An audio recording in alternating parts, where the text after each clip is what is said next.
আর কতবারই খেপিমা সাউন্ডের কাছে হারবি এরপর তো আবার পাবলিককে গিয়ে বোঝাবি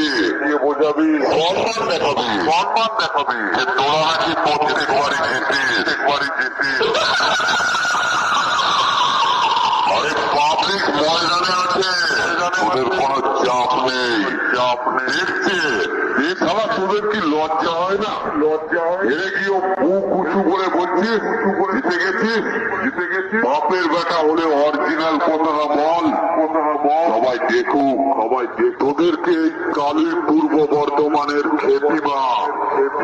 সামনে পেছন চারিদিক থেকে কিভাবে দিল